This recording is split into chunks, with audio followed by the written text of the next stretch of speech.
evaluating medical scenarios of what his condition would look like at the trauma center when we arrived. All right, now I'm back to even Bruises, on the day. maybe a black eye or some broken bones. Never could I have imagined the scene that we would walk into that night. Okay. I was the first one to get to the hospital. I checked in and I said, I'm Preston Lord's aunt, and he was just brought in as a trauma. The girl's eyes immediately dropped, avoiding eye contact with me, and said, please come with me. She buzzed me into a small room, sterile and alone, 4 white walls, 1 tan couch, a single sage green chair, 1 medical supply box of Kleenex.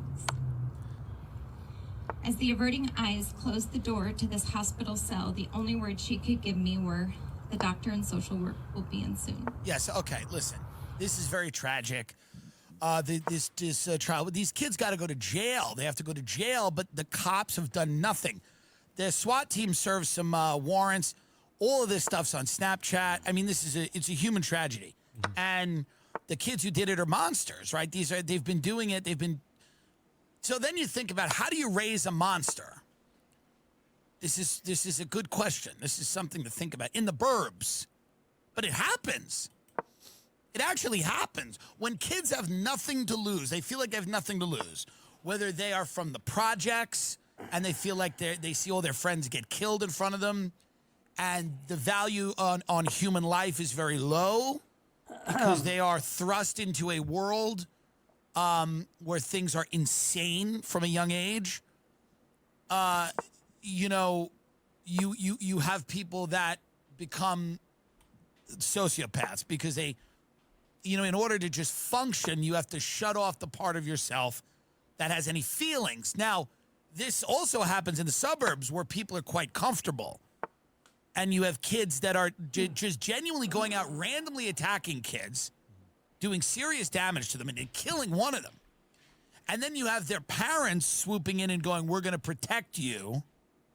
And we're going to help you get away with murder.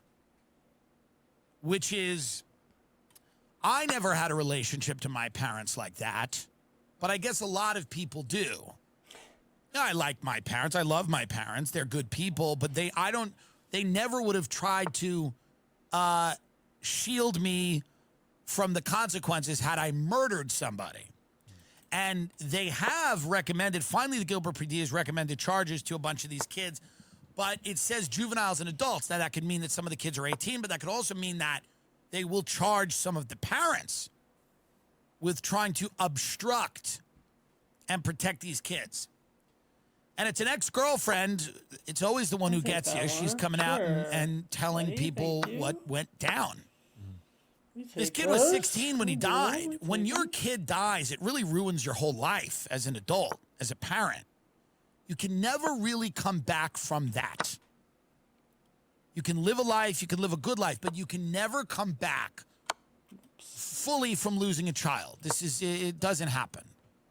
So the idea that the kids who did it would get off or go free is crazy. Sure, we can take that. Crazy enough I like that. that even the people of Arizona were motivated to take to the streets and stop these rich, by Arizona standards, parents from protecting their children and trying to, pressure the cops, or maybe they're working with the cops. Maybe one of these kids' parents is a cop.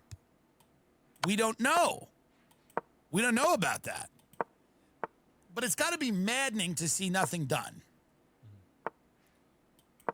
And people are going to go, well, they're rich white kids. This happens often. Well, I'm sure that it happens more often than when they are black kids. We know that. We get it. But there should be some justice here for this child that was murdered. And that's this case that I've been following. These Gilbert goons. It's a squad of marauding Mormons, maybe. I don't know. Maybe it's not. And by the way, if it comes out that they're not Mormons, then hey, egg on my face. Apologies.